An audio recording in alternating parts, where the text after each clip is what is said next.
اور آج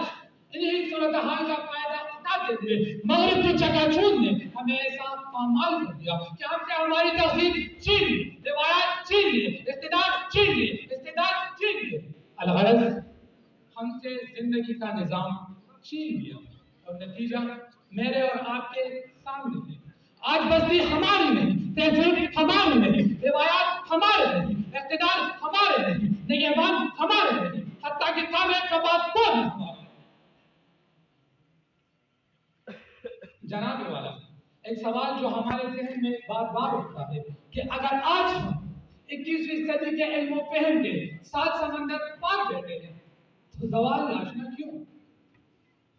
جناب والا دیکھنے والی عام جانتی ہے کہ یہ مغرب کا داعش خان روح اسلام سے روگردانی کرنے والے، ڈش و انٹرنیٹ کی پناہگاہ میں آنکھیں کھولنے والے،